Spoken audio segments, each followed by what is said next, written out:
Hello and welcome back to the Level Up English podcast, the best place to come if you are looking to practice the English language, learn about the British culture and accent with me, your host, Michael Lavers. Today we are doing another part, I think it's part 3 in our series on phrasal verbs. And today we are looking at phrasal verbs that end in out, O-U-T, out. This is a really common way to end a phrasal verb. So sadly, I will not be able to cover all of the examples in this episode because there are just way too many. But I have a list here in front of me and I'm going to try to cover as many as I can. Let's not get too ridiculous, but I don't want to give you too many, but I'll cover as many as I can. But just like with the previous ones we did several weeks ago, I'm not going to be just listing the phrasal verbs and telling you the meaning because I think that's a little bit boring. So my plan today is to go through some of these and see if I can come up with, that means create or make in my mind, an example from my own life. And I think what I find quite fun about this is I haven't planned anything before. So we'll see if I come up with anything interesting. Hopefully I can, and it will be fun, to relate it to a real experience, which is what I always recommend you to do. So just like I'm going to be doing today, see if you can use your creativity to link these words to your own life, your own experience, and that kind of stuff. And that will make it so much easier to remember. It just becomes more relevant to you, and anything you learn will stick in your mind much more. Here's another good tip. If you can relate new vocabulary to an emotion as well, that's a great way to remember something. So if you want to practice one of these words today by talking about, for example, an old embarrassing memory, that can be a great way to get it stuck in your head, because an emotion like anger, happiness, embarrassment, fear, they stick in our heads much more easily than things that don't bring out much emotion in us, like a boring Sunday afternoon, right? We don't remember those very easily. But anyway, as always, if you want to get more out of these episodes and you want to support the podcast to help me continue as well, you can consider becoming a member at Level Up English on the website. You will find not only transcripts for all of these episodes to help improve your reading and listening, but you'll also find vocabulary lists. You can listen back to the words we're talking about today very easily. There'll be a quiz to help you practice.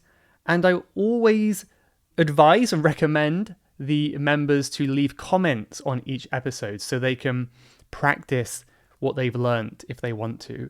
And I respond. I'm quite proud to say that I respond to every single comment. So if you want to do some practice on the website and make your own sentences, I will give you feedback on how it sounds. It's a great way to improve, getting feedback from a teacher in English as well. So if that sounds interesting for you, you can sign up on the website levelupenglish.school or click the link in the description on your podcast app or wherever you are listening. It's down below somewhere. But okay, let's get right into it. So just to recap, I will be talking about phrasal verbs that include the word out at the end.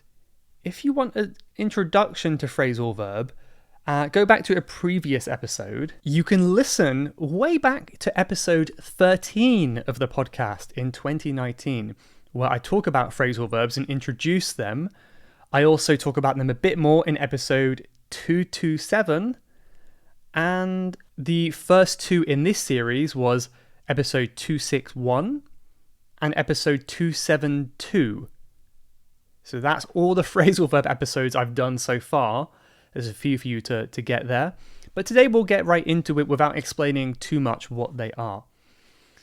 So the first one, let's go right away with to back out of something. Right, so that's a kind of useful thing to know. We often say back out of. Now, back out can have a few different meanings, but I'm going to try to talk about one specific meaning. I think I can relate this one to a lot of things I do here in Thailand. I love making friends and meeting new people, and I love going to new events. I've recently been playing badminton and stuff like that, trying to get some exercise but also socialize at the same time. And it's so much fun meeting so many new people, but the downside of this is I don't have enough time in the week to see all of them. So I really think having too many friends can be a problem, although it's not a bad problem to have. But I often have the problem where I agree to go to an event or a meeting or whatever, an arrangement or something like that. And then I realize I just don't have the time. I'm much busier this week than I expected, which is true this week with the podcast. And I'm afraid I have to back out of this event. I'm so sorry. That's what I will say to the person organizing. So I have to back out of the event. Okay. So to back out in this context means we could say it means to not do something that you previously decided to do. So this one kind of makes sense. This is what we can call semi-idiomatic. It kind of makes sense where you're kind of inside the plan, you're going to do the plan, and then you back out of the plan, so you're no longer doing that plan. Right? And I think especially the introverts among us can relate to this, where maybe at some point you're feeling like, yes, I want to do everything. I'm going to sign up to this event. I'm going to go to this English class or something. But then on the day, you change your mind and you're not feeling it, we could say. So you might have to back out. You might have to back out of the event. So I backed out of an event just yesterday, just last night, in fact. I felt really guilty. And my friend who was organizing the event didn't actually reply to my message. So I don't know why. Maybe they forgot, or maybe they're actually mad at me. I really hope they're not mad. But unfortunately, these things happen from time to time.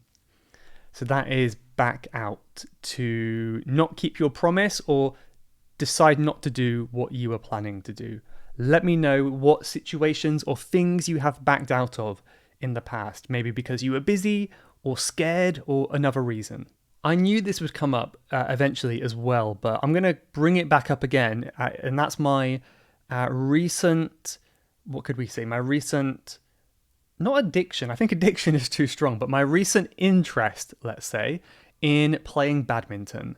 I'm not a big fan of team sports generally, but recently I've really got into playing badminton. Got into just means started to enjoy something. And I feel like I'm fairly good. If I really try, I can kind of dive and hit the shuttle. It's not a ball, it's a shuttle. And, I feel like I can be fairly good. And it's a really good workout. I'm, tired and exhausted by the end of it. But the downside is, of course, we are in a tropical climate here. And it's very, very hot. And we play in the middle of the day. So there's no aircon. It's very hot. It's above 30 degrees every time. And basically, even before I've started playing, or before I start playing badminton, I have broken out into a sweat. So here's that phrasal verb. Did you catch that one there? I break out into a sweat. So I think this is something you get used to if you're from a colder country. Sweating a bit is really horrible. But if you're in a hot country, it kind of just becomes normal and it stops being so uncomfortable, for better or worse. You still have to make sure you're having frequent showers and cleaning yourself so you don't smell. But a little bit of sweat is, of course, understandable when it's as hot as it can be here, especially when you're playing sports. So I broke out in a sweat and I decided for some reason not to take a shower afterwards. So I just went home on the train directly from badminton, hoping that no one would go too close to me. And I just hope that the people on the train weren't too upset with me for doing that. But yes, I used the phrasal verb break out here. To break out, once again, it has a few meanings. We're just going to cover one of them today just to avoid confusion. But this means to start suddenly. It could be used in many different situations. I used it in sweat. My sweating started suddenly. I broke out. We usually say in a sweat, which is a bit of an expression, right? We don't often say a sweat, but in this expression, we do. I broke out in a sweat. Or I broke out in pimples, we could say. If you are having a very stressful time in your life, you might get spots over your face. And that can be called a breakout as well, when it suddenly appears on your face and your skin looks much worse. So in stressful times, you might break out in spots, right? You could also use it for fighting as well, like a fight broke out. A fight broke out. Fortunately, I cannot give an example for that one. I have not seen any fighting yet while I've been here. Although I do see on the news, especially in clubs, like in nightclubs, it seems like it's quite a frequent thing where there's a problem with some foreigner and a local person here, and they have some disagreement, and then a fight breaks out. And if you follow the news in Thailand for long enough, this seems to be very common, unfortunately. And it's giving all us foreigners a bad name. So hopefully they can stop breaking out in fights. Many ways we can use this one, as I said, but yeah, let me know what you think of, which is relevant to your life. And the crazier you can make it, the more fun and memorable it will be. So that's a nice reminder. I think a lot of these examples might be more Thailand related today, but hopefully you don't mind. But I can share another thing that I love to do in Bangkok, and that is when I have some free time, I like to go to a new train station, right? A new station on the overground train. And the main reason for that is just to explore a new area. I love exploring new areas, somewhere I haven't been before, even if it is quite boring and just like there's not much there.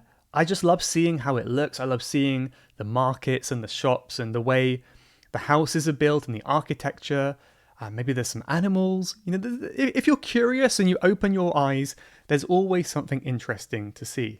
So what I tend to do, if I have a few hours free, I will go to a new train station and I will check it out. I will check out the area, see what's there, maybe go to a cafe, and you never know what that can lead to. It might just be a nice walk around the neighborhood.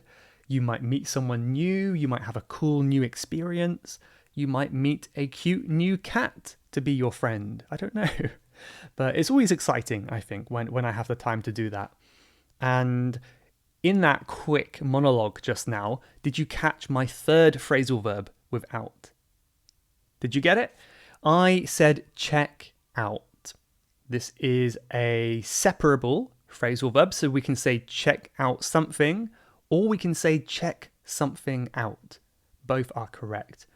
But this is really similar to the word investigate, or see if something is true, or to see if something is good. Right? There's a few different ways we can use it. So I think it's really common when you're going to a new place and you just want to see if this thing is good. You're investigating this place. I'm going to check out this restaurant and see if it's good to try. I'm going to check out this new city and maybe it's good, maybe it's bad. I don't know. Let's investigate and find out. So that's one tip, I would say. If you kind of want to make your life a bit more exciting in maybe the city where you live, you could consider doing that. Just every day, try to go to a new place every day and see what you can find interesting about it. Another thing I like to check out are cafes, because luckily they're a bit cheaper here than they are back in England. So again, it's not every day, it's just when I have the time. But frequently, I like to check out new cafes. So here's another tip that I do. Maybe you might think it's a bit weird, but I really get a lot of value from this. So whenever I see or hear about an interesting cafe, I write it down on my notes app on my phone, and I put the area where it is as well. And then every day I have a few hours, maybe I'm going to go to do some language study or work or something like that. I will go to a new cafe and check it out. So see how it is, see how the coffee is, the prices, the environment, the staff.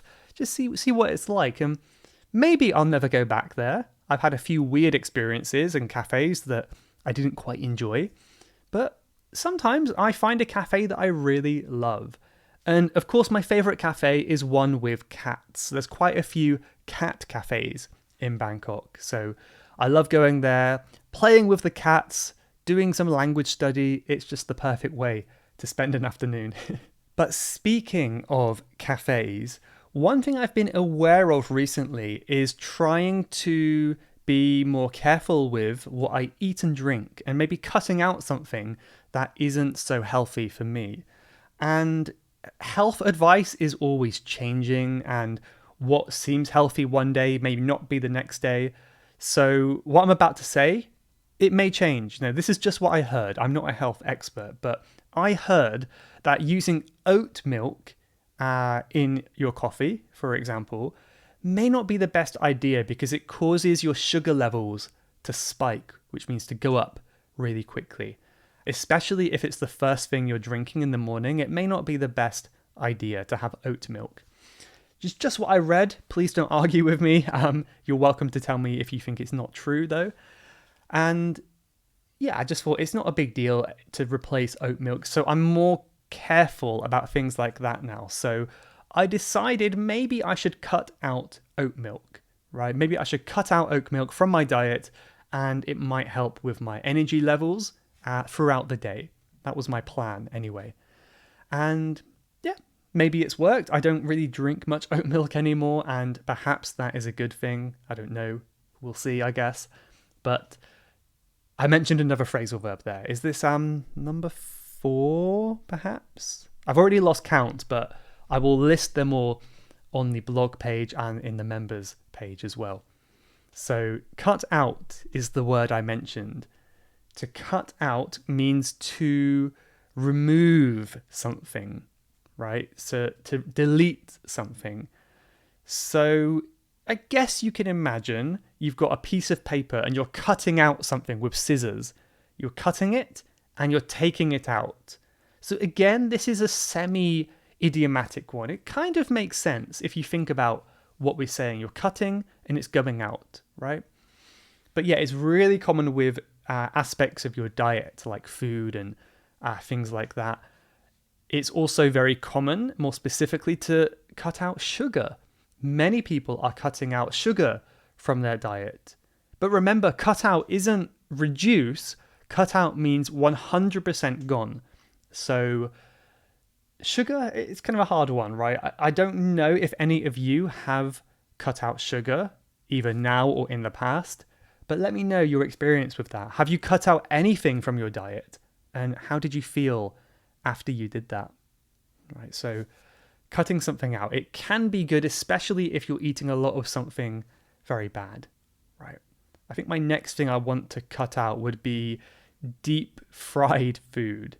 And I'm saying this on the same day that I've just had like a deep fried kind of burger thing for lunch, which I'm sure wasn't very healthy. But when you're in a rush, I guess that's what you go to. But yeah, I need to cut out some deep fried, oily foods. I think that would be good for my health as well.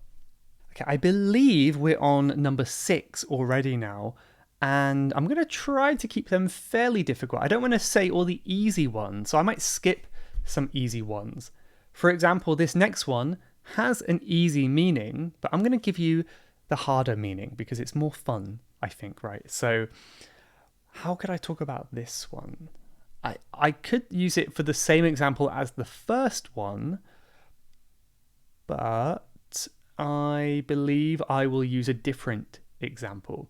So this goes back to February this year when I was not feeling great. I suppose I was just very tired. So to give you some context, I had just come back from Europe and it was a very long flight. It's about 11 hours on the plane and I was quite fatigued, which means exhausted and tired and weak. I was fatigued and I wanted to rest at home here and relax for a few weeks, obviously doing my normal routine work, but I wanted to kind of get back to my normal habits and routine. However, for some reason, I had thought it was a good idea to book another trip the very next weekend, just like 6 days later. And this was a trip to Brunei, a very small country bordering Malaysia, I believe. I might be wrong. I think it's Malaysia. And I was interested in going here. I just wanted to check it out. It's only a short trip. However, when it came down to it and I just got home, I felt kind of like, do I want to go on another plane in just a few days after being on a plane for so many hours already? And I really didn't feel like it. And I had a really difficult decision because I'd spent money on this flight and I just didn't want to go. It was a really weird feeling. And I didn't want to waste my money, but I also thought, on the other hand, why would I go if I'm not really going to enjoy it? So I really had a dilemma. Again, it's not the biggest problem in the world. There are many worse problems than this, but it was a little bit of a dilemma. So eventually I was talking with people and trying to think, how can I get out of this? How can I get out of this problem? And I made the decision in the end to just not go, right? And I don't know if you'll judge me for wasting that money. I'm not sure, but I emailed the company, the flight company, and said I'm not going to be able to go. I'm very sorry. And I think, did they try to offer me a refund? I can't quite remember. I think they tried to allow me to reschedule my flight, which was very nice of them. And for some reason, that didn't quite work out. I wasn't able to reschedule. So I think I lost the money on that one. And on one hand, in hindsight, which means looking back on the past, I do regret that I didn't go on the trip.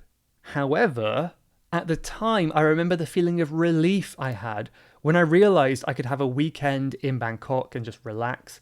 I felt a really nice feeling of relief, and that was a really good feeling. So it's a tricky decision, but I kind of feel like I made the right decision at the time. So I did successfully get out of that trip, and I was able to enjoy my time in my normal routine, which was quite nice in some way. And that's also the phrasal verb I just used, which is get out or get out of something. We usually say of at the end here. And this just means to avoid doing something. Usually to avoid doing something you don't like. So I was able to get out of my trip.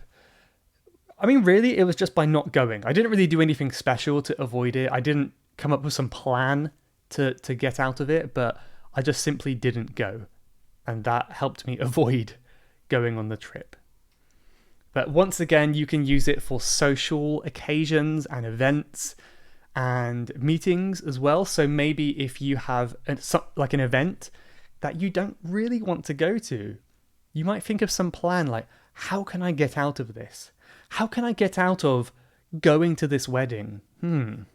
Maybe I'll pretend I'm sick. Maybe I will say, I have some problem, I can't attend, I don't have money, or something like that. But there's a few different ways you could get out of it. But I think, honestly, the best way is simply to be honest. Just say how you're feeling, which is what I did when I cancelled on my event last night. I just was honest with how busy I was. Now, the next thing that I want to do is tell you something that I know most of you will disagree with. But please hear me out. Hear me out before you get mad at me. I believe that you only need one pair of shoes. 2 pairs of shoes? No, that's too many. Okay, well, I'm kind of exaggerating. I'm kind of joking, right? So I actually only own 1 pair of shoes. I've really liked the idea of only having 1 pair of shoes, and for the past 5-6 years, I've only had 1 pair. My goal has always been to try to find a pair of shoes that work in most situations. Whether I'm going to the shop, I'm going hiking, traveling in the city, whatever I'm doing, the shoes can kind of work okay. That's always been my goal, and it works really well if you travel a lot too. So you know, shoes take up so much room in your bag. If you only have 1 pair of shoes, that really does help a lot. So for me, that really works. I love having just 1 pair.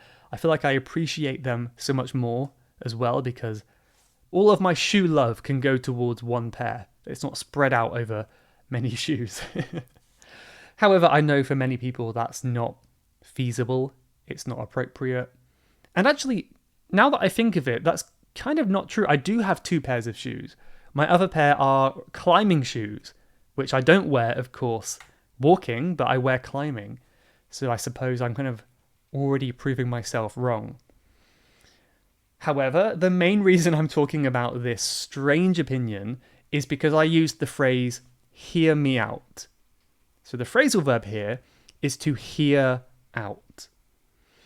This means to listen to someone's opinion completely to the end without interrupting them. So it's very common to say hear me out before you say an opinion that might be controversial or surprising or unpopular. Right? Okay, just hear me out. Let me finish what I want to say and don't interrupt me because it might sound a bit crazy at the beginning. Really good expression. Or you might say, okay, I will hear you out. When someone else is giving a bad or weird opinion, you can let them know that you're going to hear them out. Let's hear out his opinion. Really, really useful phrasal verb in that kind of specific situation. So see if you can tell me an opinion you have that might be a little bit strange or unpopular, but use this phrase at the beginning. Okay, hear me out. Here's my opinion. Okay, so it just means listen to me out until the end. I guess something like that. So that's a very nice one to use.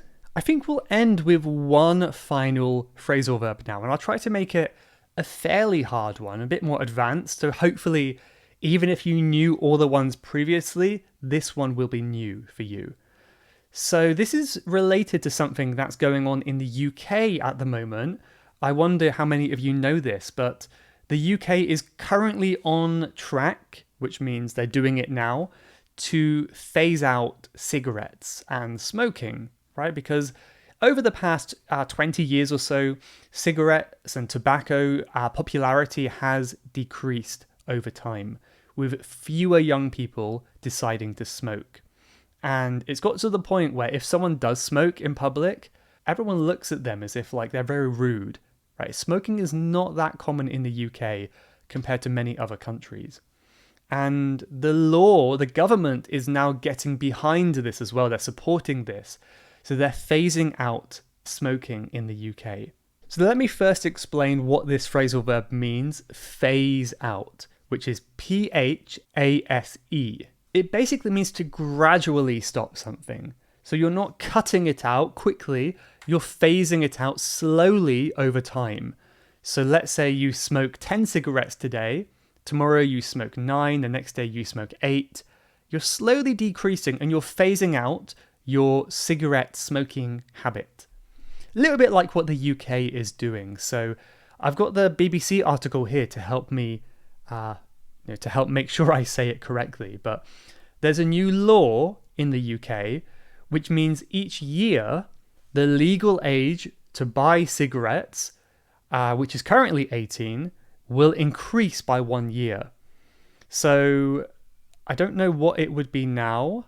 I don't know if this started this year or last year, but let's say this year, an 18-year-old can buy cigarettes. Next year, you will have to be 19 to buy cigarettes. The year after, you have to be 20. And eventually, you'll have to be like 100 to buy cigarettes, I suppose. I don't know if that will happen, but I guess that's the plan. So basically, that means that if you are born after 2009, then you will never be able to buy cigarettes legally in the UK. But it does mean if you're over that age, then the law will keep increasing with your age, so you will always be able to buy them. Hopefully this is a good thing. I know it's got some controversy around it where people might wonder how effective it will be, and it's always tricky when if you do want to buy a cigarette, you have to do it illegally. That makes it more dangerous, of course. But I'm really, really hoping that the future of the UK will be a cigarette-free one, because of course it's not healthy and many people smoke in very public places, and that is incredibly unhealthy for all the people around them. So I kind of hope this works. I've got my fingers crossed that they will successfully phase out smoking. But yeah, let me know what you think. This is again a controversial law, so if you think it's a good idea, share your opinion. If you think it's a bad idea to phase them out like this, then also let me know. Let me know why. I'm curious. But okay, I am actually going to share one more phrasal verb at the end in a quote. So stick around for that if you want to hear what that will be. But for now, let's look at some comments on Spotify. I'm going to stick to episode 271 today because I had so many on this one. So I guess people liked it. This was the episode about my terrifying flying experience and transport. So I'm glad it was popular. Muana said, "Thank you for the podcast. I'd like to listen to your future episode about different accents inside of Great Britain." Well, thank you, Moana. I have had a plan to do this episode for probably over 1 year now. I want to get lots and lots of accents on the podcast to talk about them here. However, it does take a lot of work to do this, and I have been putting it off. I've been delaying this idea because it's such a big project, but I will do this eventually, so thank you for reminding me. Hope to get it done soon. One more here from Manola, who says, "Hi Michael, I've been listening to your podcast for a couple years. I love it. By the way, I commute to work by electric scooter. It's convenient. I omit all traffic jams. Have a great day." That's so cool. It's nice if you can live in a city where a scooter is a safe and fun way to get to work. That sounds super fun. I'm kind of jealous of that, but stay safe on the road. That's really nice. So thank you very much. Sandra says amazing. Hong says, "Through the podcast, I feel it really interesting to listen." So thank you. Let's do two more. Valeria says, "I like it. While I'm doing some stuff, I listen to this podcast to improve my English." And finally, Reem says, "Hello, Michael. Really like the podcast. I enjoy every episode very much. I listen to you on a daily basis on my way to work." Another commute. Thank you very much. I am from Sudan. So thank you to Reem from Sudan and everyone else who has commented. Really appreciate all of you. Okay, let's get to that quote that I mentioned before. This is by Albert Schweitzer, who says, "Success is not the key to happiness. Happiness is the key to success. If you love what you are doing, you will figure out how to make it work." If you love what you're doing, you'll figure out how to make it work. This is a fantastic quote. We use that phrasal verb here, figure out, which I didn't mention, but figure out means to find the answer to something. So you will find the answer, how you can make what you love doing work. Make sense? Okay, I'll leave it there, but thank you so much for watching or listening. So glad you stuck around until the end. I'll see you in the next one. Goodbye. You have been listening to the Level Up English podcast. If you would like to leave a question to be answered on a future episode, then please go to levelupenglish.school/podcast. That's levelupenglish.school/podcast. And I'll answer your question on a future episode. Thanks for listening.